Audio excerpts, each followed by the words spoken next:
Jueves 14 de noviembre del 2019, ¿qué tal? Muy buenos días, bienvenidos a su programa Contacto Directo. Empezamos revisando quiénes son hoy nuestros invitados. Nos acompañarán Daniel Mendoza, asambleísta por Manaví de Alianza País y el Movimiento Mejor, el presidente de la Comisión del Régimen Económico. Vamos a hablar sobre el subsidio a los combustibles que trae focalización que se completa con tributos en el proyecto urgente. Si no se aprueba el proyecto, cae el financiamiento del FMI y se encarece el endeudamiento, una decisión crucial de la Comisión. Aprueba, rechaza o deja pasar este proyecto. Además, estará con nosotros Germán Rodas, el coordinador de la Comisión Nacional Anticorrupción. Se ratifica la denuncia de un millonario fraude en el actual gobierno. Hospitales del IES en Guayaquil que utilizaron convenios de pago para adquirir medicamentos sin concurso. Es un botín político. ¿Por qué el IES desoyó las denuncias? Lo vamos a analizar. Y además estará Jaime Carrera, el secretario técnico del Observatorio de la Política Fiscal. Hablamos sobre la proforma cuatrianual que revela un congelamiento de la crisis hasta el próximo gobierno. ¿Crecerá el endeudamiento sin las facilidades que tuvo el expresidente Correa? Las reservas internacionales están reducidas y las exportaciones de crudo prendadas a China. Las expectativas electorales dilatan las soluciones. Lo analizamos también. Jaime Vargas, presidente de la CONAIE, dejó en evidencia una contradicción en su discurso en el paro durante su comparecencia en la asamblea, donde deslindó responsabilidad en la violencia de la protesta, pero las grabaciones de los hechos dicen lo contrario y los hechos son los que hablan. Veamos un recuento. Ante la comisión de la asamblea que investiga los hechos relacionados con las protestas de octubre, acudió Jaime Vargas. Aquí el presidente de la Confederación de Nacionalidades Indígenas CONAIE, pese a estas imágenes transmitidas el pasado 8 de octubre, negó que hayan intentado tomarse la asamblea. Nadie sabía que no estaban ustedes aquí, pues no sé por qué, a dónde se irían, pero entramos queriendo saludar, instalar la asamblea, ¿no? Creo que estaban de vacaciones. También negó un intento de golpe de Estado. Nunca nosotros dijimos de que estábamos para hacer el golpe del Estado, sino era un solo objetivo, derogar el decreto 883. Sin embargo, el 10 de octubre, en la concentración indígena de la Casa de la Cultura, este fue su discurso. ¡Únanse al pueblo! Señores de la Fuerza Armada, señor comandante de las Fuerzas Armadas, quítanle apoyo a ese Vargas dijo desconocer quién cerró las válvulas de los pozos petroleros. Aquí también se contradice. Nadie cerró la válvula. Ahí está guardado el petróleo. Durante 11 días pasó guardadito el petróleo. He mandado este momento, compañeros, este momento como amazónico, compañeros, a cerrar todas las llaves del petróleo, compañeros. El presidente de la CONAIE señaló que no conoce de las agresiones a policías en Calderón, tampoco del corte de agua en Ambato y que en la Casa de la Cultura no hubo secuestro de uniformados. Si hubo secuestros, nunca hubo secuestros. Nunca.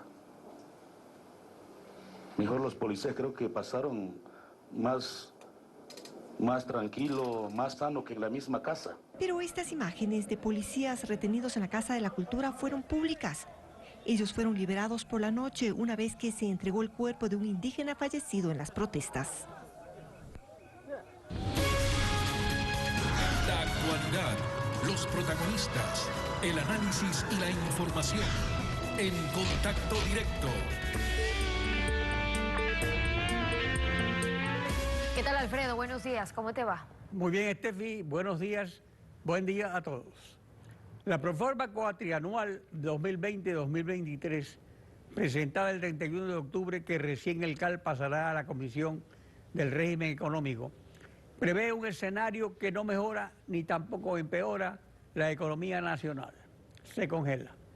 Y parte del supuesto, por cuestión de plazos, de que no se aprueba el proyecto Trole de urgencia económica con un paquete tributario que parcialmente recupera los millones de eliminar el subsidio a los combustibles. Mauricio Pozo, ex ministro de Finanzas, resumió así la situación. Escuchemos. Lamentablemente la situación es muy vulnerable. está sujeta a una serie de contingencias y de eventos que no hay ninguna seguridad que se vaya a producir. Hay alrededor de 600 millones que se esperaría rinda, aunque no esté en la proforma, por el tema del proyecto de ley que está en asamblea. ¿Qué pasa si estos incentivos, más que incentivos, estos pedidos de aumentos impositivos no se producen? Generaría nuevamente una necesidad de fondos de aproximadamente 600 millones, en cuyo caso estaríamos con 1.500 millones, es decir, foja cero, de nuevo endeudamiento que se requeriría para cubrir el presupuesto del año 2020. Daniel Mendoza, presidente de la Comisión del Régimen Económico y Tributario. Buen día, bienvenido a Contacto Directo. Buenos días, Alfredo. Un gran saludo a todos los ecuatorianos. La deuda solo se paga con más impuestos. Si no se aprueban ahora, los tendrá que aprobar el próximo gobierno. En consecuencia, el lavamanos de archivar el proyecto ahora solo tendría repercusiones electorales. ¿El proyecto se aprueba o se rechaza? ¿Cuál es el ambiente? Bueno, el ambiente considero que sigue siendo favorable. Me parece que hay un compromiso por parte de los comisionados de manera unánime. En realidad, el nivel de responsabilidad demostrada en el tratamiento de esta ley económica urgente ha sido evidente para el país. Hemos tenido jornadas de trabajo de triple sesión en un solo día, en el que efectivamente hemos desde muy temprano empezado a tratar los temas impositivos, los temas relativos a la nueva arquitectura institucional planteada por la reforma económica, hasta muy altas horas de la noche. Sin embargo, nos encontramos en un punto en el que tenemos que, de manera obligatoria, llegar a un consenso entre los diferentes legisladores que conformamos esta mesa legislativa. Así que el día de hoy he convocado para horas de la noche a una sesión en la que continuaremos con el debate de este proyecto económico urgente y ojalá logremos consensuar un texto que nos permita votar el informe de segundo debate. También para las horas de la tarde he convocado una reunión de trabajo, un almuerzo de trabajo con los comisionados, de manera que podamos pulir lo que haga falta del informe y llegar a este gran consenso. El artículo 138 de la Constitución sobre el veto parcial, el subinciso segundo dispone que el presidente presentará un texto alternativo que no podrá incluir materias no contempladas en el proyecto. En el proyecto dice. No dice proyecto aprobado. Igual restricción observará la Asamblea en las modificaciones sugeridas. Es decir, que si el proyecto se aprueba por segmentos y se rechaza el paquete tributario, es constitucional que en el veto parcial el presidente incluya los tributos porque constan en el proyecto original. Bueno, la capacidad de colegislador del Ejecutivo pues es de conocimiento público y al pronunciarse la Asamblea Nacional, efectivamente el Ejecutivo podrá presentar su respectivo veto a lo que resuelva la Asamblea. Sin embargo, el tema no está girando en torno mucho a la parte impositiva, a la parte tributaria, sino más bien a la parte monetaria, que es donde se han recibido la mayor cantidad de críticas de diferentes legisladores que promueven un archivo de la parte monetaria. Yo creo que ese es un tema que aún sigue en el debate y, por supuesto, si eso nos permite a nosotros llegar a un consenso entre los legisladores de la mesa, pues podríamos plantear esa vía para garantizar que tenemos un debate en el Pleno de la Asamblea Nacional. En la parte, obviamente, de objetivos de recaudación, como lo mencionaba en la introducción de esta entrevista, por supuesto, el Ejecutivo plantea objetivos claros de recaudación dada la actual situación económica que está atravesando el Ecuador, y creo que en esa línea las medidas han recibido importantes aportes que han perfeccionado el texto del Ejecutivo. Hemos reformado en gran medida, hemos eliminado gran parte también de lo que no estamos de acuerdo y por lo tanto es responsabilidad de la Asamblea Nacional pronunciarse y en eso estamos trabajando. Esperamos el día de hoy en horas de la noche lograr este consenso y garantizar este informe para segundo debate. En el aspecto monetario, ¿cuáles son los puntos de discordia? Bueno, yo creo que ha habido un debate amplio alrededor de una verdadera autonomía del Banco Central. En lo personal, yo he sido un defensor de esta buena práctica internacional en sistemas como el nuestro, en donde no tenemos moneda propia, donde abandonamos nuestra moneda y asumimos el dólar como moneda, como sistema monetario, efectivamente el Banco Central pierde muchísimas de sus competencias y debe convertirse en ese tercero confiable que le diga la verdad al mundo, que le dé credibilidad, que permita reducir el riesgo país, que garantice una estabilidad fiscal y una estabilidad sistémica. Eso todo ha sido un debate transparente en la Comisión. Sin embargo, hay quienes continúan insistiendo en que eso no es constitucional, a pesar de que en la propuesta del Ejecutivo deja claro que precisamente el Banco Central sigue siendo parte de la función ejecutiva. Por lo tanto, lo que se busca es una autonomía del Banco Central, porque no puede el ministro de Finanzas seguir siendo el jefe del Banco Central. De esa manera no se garantiza esa verdadera autonomía. Ese es un tema que ha generado un poco de debate y posiciones encontradas dentro de la Comisión. Lo referente al coeficiente de liquidez doméstica, que básicamente también se ha presentado como un nudo crítico, en el que legisladores plantean no se debe eliminar, como propone la reforma económica, porque efectivamente para criterio de ellos este es un mecanismo que permite consolidar y blindar la dolarización. Habemos otros legisladores que creemos que el encaje bancario garantiza una mayor fortaleza de nuestra dolarización, porque son recursos que la banca tiene que obligatoriamente mantener en el país. Así que hay una serie de debates también alrededor del sistema de gobernanza, por ejemplo, planteado por el Ejecutivo, en el que tampoco estamos de acuerdo con lo que vino desde la reforma, en el que se mantiene un concepto hiperpresidencialista, así que estamos proponiendo un mecanismo de pesos y contrapesos para que también la Asamblea Nacional tenga capacidad de veto sobre los nombres planteados por el presidente de la República. Insisto, esto no se trata de trabajar por un gobierno de turno, sino por garantizar la óptima arquitectura institucional que garantice que cualquier gobernante va a actuar en el marco de la ley y cualquier gobernante va a tener este sistema de pesos y contrapesos. El segmento tributario contiene la supresión del anticipo del impuesto a la renta.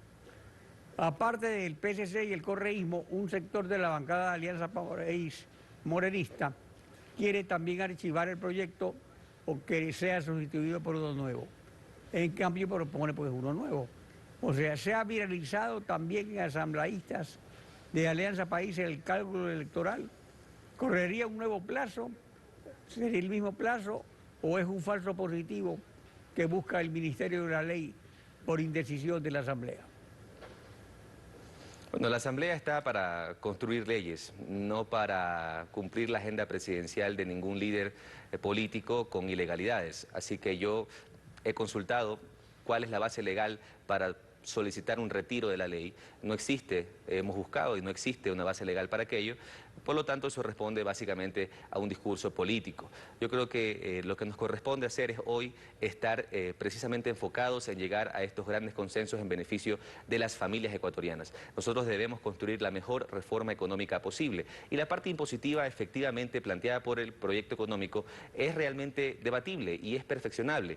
Hemos logrado precisamente corregir mucho de lo que se recibió desde el Ejecutivo. Por ejemplo, aunque la intención de la propuesta jamás fue incluir un nuevo impuesto a la plusvalía, creo que el consenso de la mesa es eliminar ese texto, porque la intención es positiva, el diferenciar esta actividad de una persona que vende bienes inmuebles 2 o más en menos de 5 años, efectivamente está evadiendo porque está ejerciendo una actividad de bienes raíces. Pero por lo tanto, si eso genera una intranquilidad en la ciudadanía, pues lo eliminamos. El mismo presidente de la República está a favor de aquello, porque no se trata de generar zozobra en la ciudadanía, sino más bien corregir cosas que están todavía como vacíos en la ley. Por lo tanto, esta Asamblea, por también pedido del presidente de la República, logró derogar la ley de plusvalía. No corresponde, por lo tanto, y no permitiríamos que en este caso se incluya un nuevo impuesto a la plusvalía camuflado, como algunos líderes políticos lo han planteado de manera irresponsable. En esa línea seguimos perfeccionando. Por la caída del petróleo y los latrocinios del correísmo. Ahora se prolonga por el lavamanos preelectoral. En el proyecto urgente no se incluye ningún párrafo por concepto de recuperación de lo robado. El proyecto Trole aborda diversas materias de algunas leyes. ¿Es procedente y apropiado esta inclusión de recuperar lo robado o es algo que no está previsto y fuera de lugar? Bueno, ese tiene un debate adicional en otra mesa legislativa. Yo creo que efectivamente hay que unirnos todos como país para buscar recuperar los recursos que de manera ilícita fueron sustraídos de las arcas fiscales y de las familias ecuatorianas, porque los recursos públicos son de los ecuatorianos. Sin embargo, la propuesta de este económico urgente engloba una serie de temas importantes para dinamizar la economía. Se ha, en definitiva, acogido un pedido de las cámaras del sector empresarial de mucho tiempo alrededor de la eliminación del pago anticipado del impuesto a la renta, la reducción del impuesto a la salida de divisas, y que si se buscan objetivos de recaudación sean los que más tienen y los que pueden recibir ese impacto quienes realmente se comprometan un poco más con el desarrollo del país. Por supuesto, ese porcentaje minoritario de ecuatorianos que tiene una condición privilegiada ha alcanzado esa condición privilegiada gracias a trabajo y esfuerzo, pero también gracias a una sociedad que hoy requiere un compromiso adicional, y en esa línea estamos trabajando. Y hay otros que han alcanzado esa capacidad sin pagar impuestos. Daniel Mendoza, por supuesto, gracias y eso hay por que corregirlo. acompañarnos en Contacto Directo. Nos vamos a una pausa y al regresar estará Germán Rodas, coordinador de la Comisión Nacional Anticorrupción. La corrupción en el actual gobierno con convenios de pago que fueron utilizados en hospitales del IES en Guayaquil para evadir concursos de compra de medicamentos. Volvemos con eso, no se vaya. Hablemos de denuncias de corrupción en hospitales. Cuando faltan recursos para cumplir con atenciones de salud, cuando una cita llega meses después, hay quienes hacen de la salud un negocio. Esa es la denuncia que ha hecho la Comisión Nacional Anticorrupción. Nos acompaña Germán Rodas, el coordinador de esa comisión. Bienvenido y gracias por estar con nosotros. Estefanía, buenos días. Un saludo especial a usted y a la audiencia. Buenos días también. Primero, que en el Teodoro Maldonado y Seibo se dieron a dedo, bajo esta figura de convenio de pago, compras de medicinas, insumos, sin un concurso. ¿Cómo evidenciaron ustedes que de estos 244 convenios que mencionan, que suman, por cierto, 137 millones de dólares, se hicieron bajo esa figura para que puedan favorecer a ciertas empresas o personas?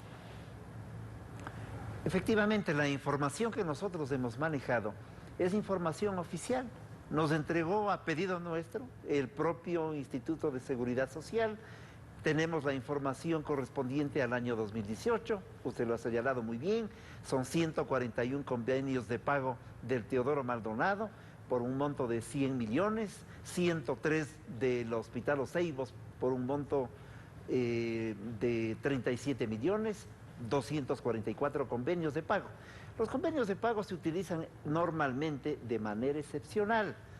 Lo que debe haber es concursos.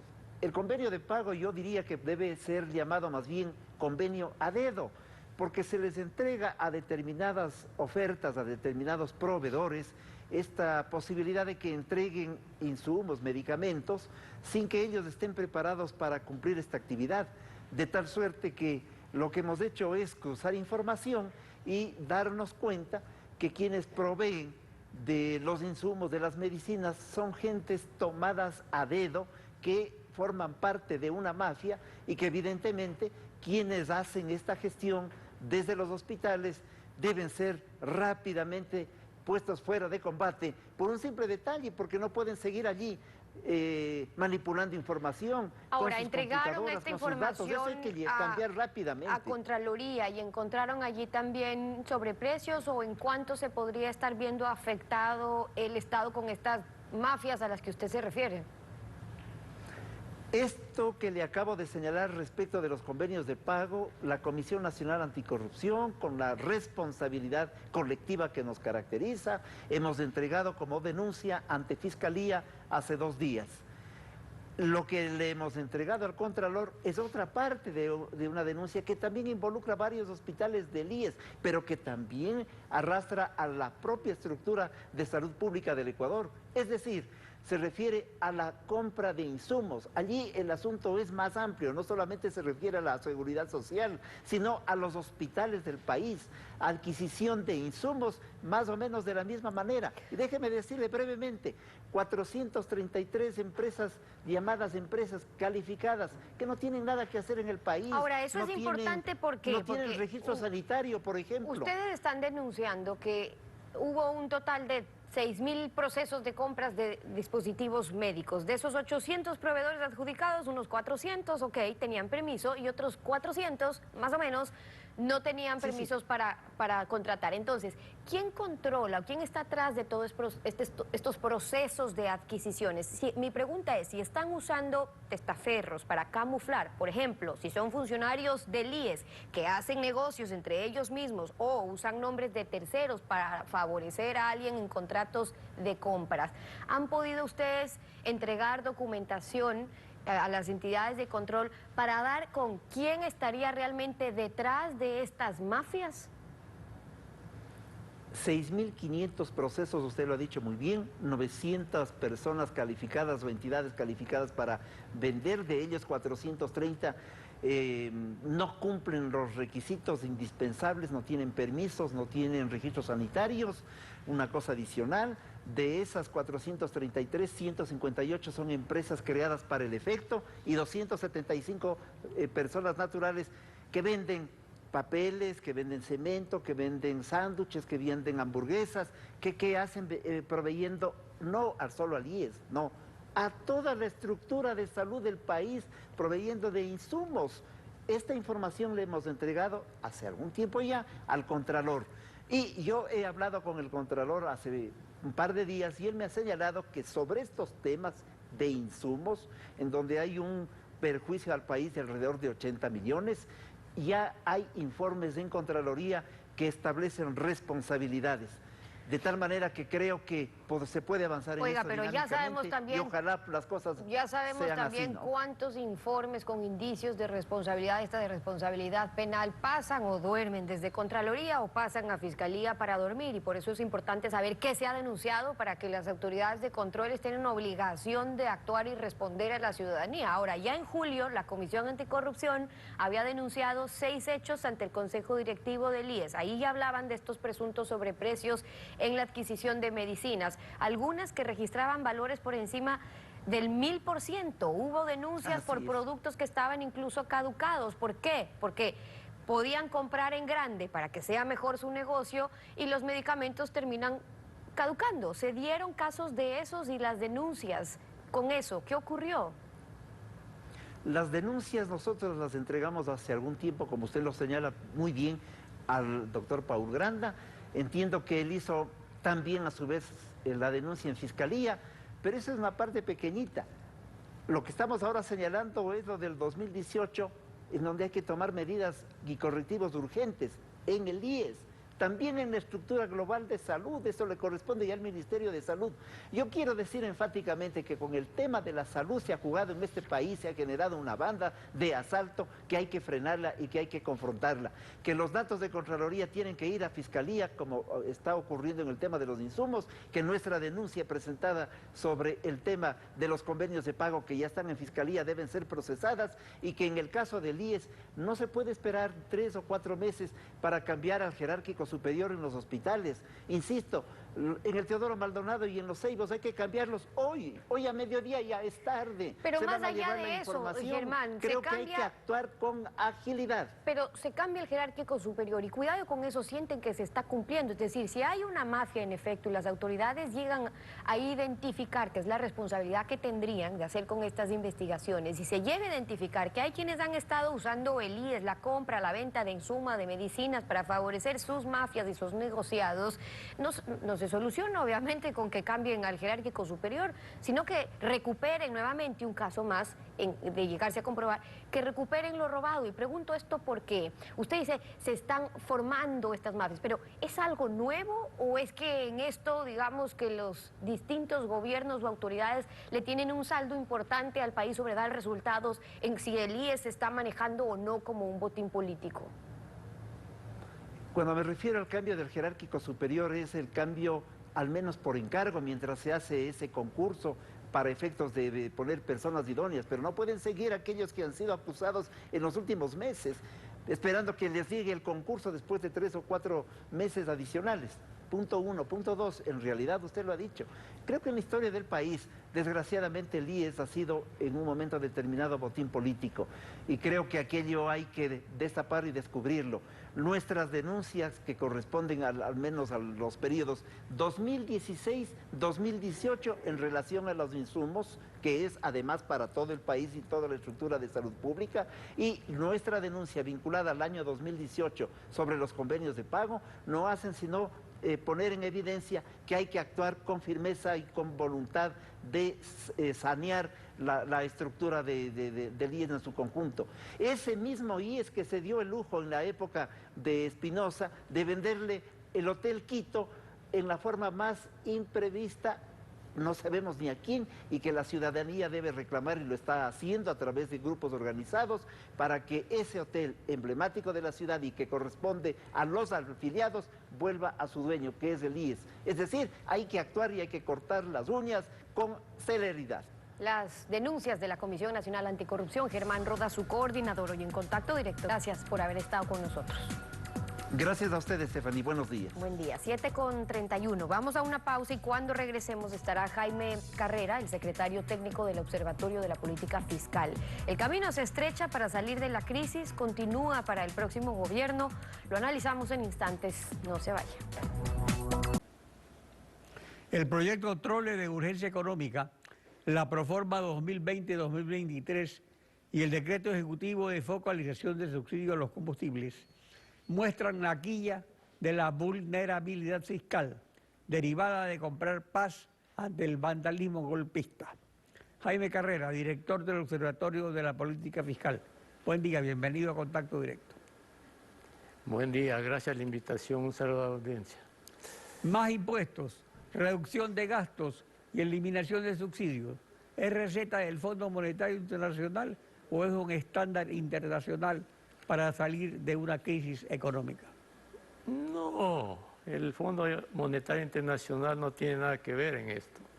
Al Ecuador le faltan 5.000 millones de dólares para cubrir sus gastos, lo que quiere decir que los ingresos son menores que los gastos.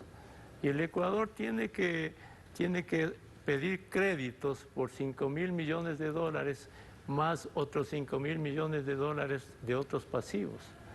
5.000 millones de dólares de nuevos créditos son incompatibles con un sistema dolarizado, absolutamente incompatibles. El Ecuador lo que tiene que hacer es reducir notablemente y lo más pronto posible el déficit público y reducir las necesidades de créditos en el futuro.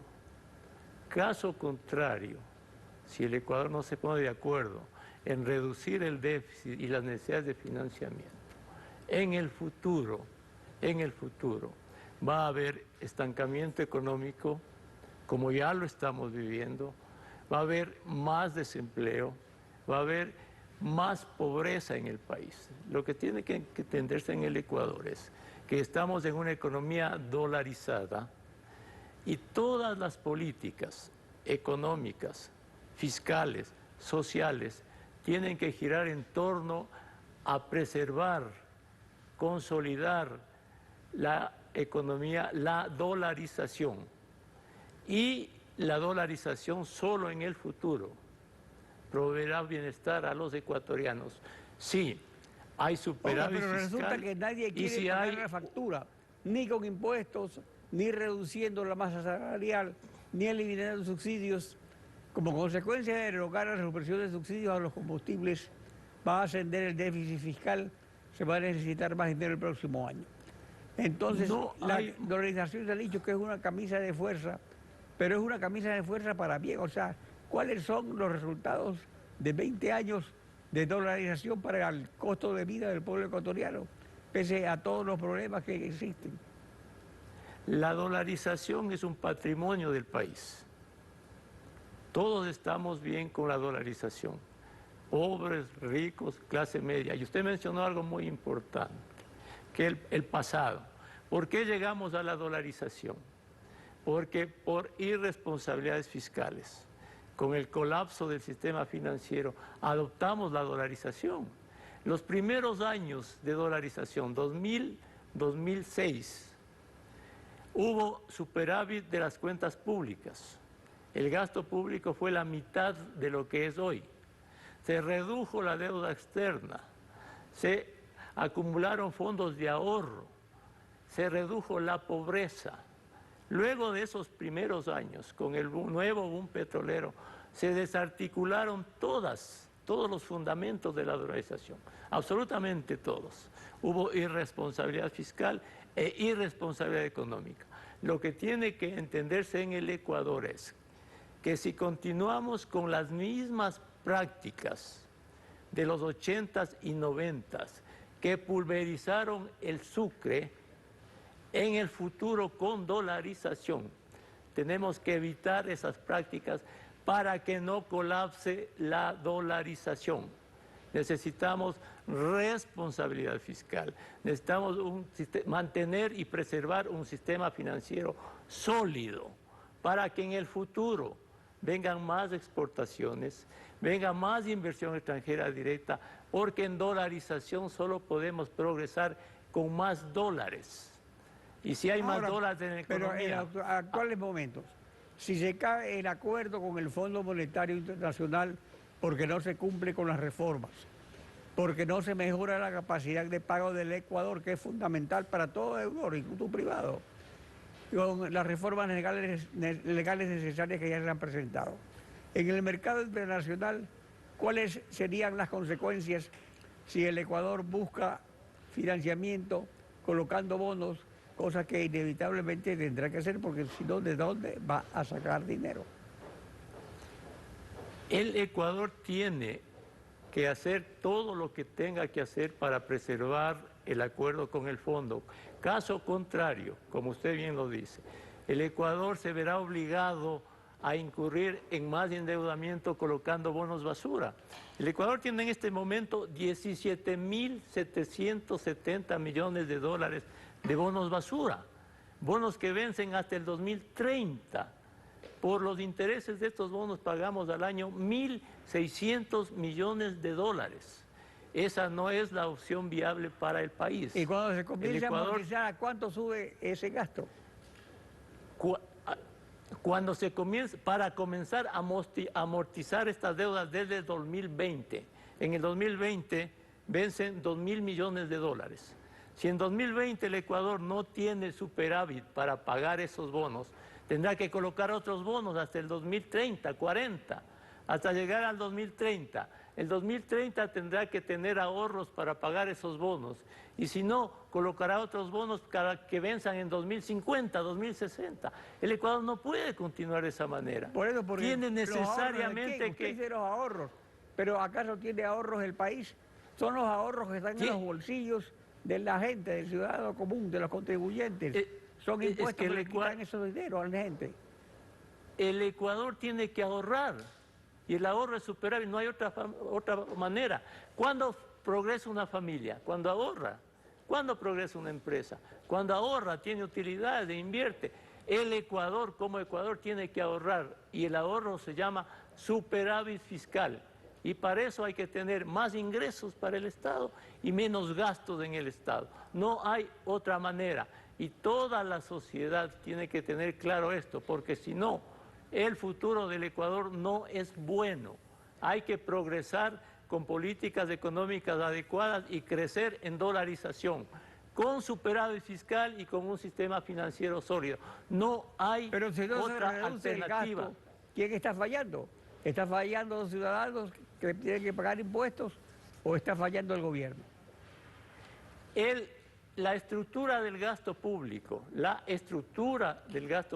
este momento está destinada a policía, fuerzas armadas, salud, educación, seguridades sociales, bonos, servicio de la deuda, gobiernos seccionales. Esta estructura se lleva el 90% del gasto público, el 90% del gasto público.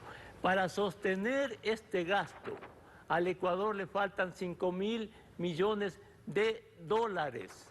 Y a este gasto se llegó porque en el gobierno anterior, a educación se le subió de 923 millones a 4.800 millones. El gasto en educación subió 5 veces. El Pero gasto eso en es salud aparentemente subió. bueno porque habría habido inversiones o mejores en educación. Hubo realmente mejoras, hubo calidad, educación de calidad. A ver, pero ¿por qué subió el gasto en educación?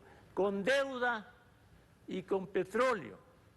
En este momento no hay deuda ni hay petróleo, no se puede endeudar el país. Entonces tenemos, y en ese periodo que le acabo de indicar, el PIB, la economía solo se duplicó, mientras los gastos en salud, en educación, se multiplicaron por 5, por 8 veces.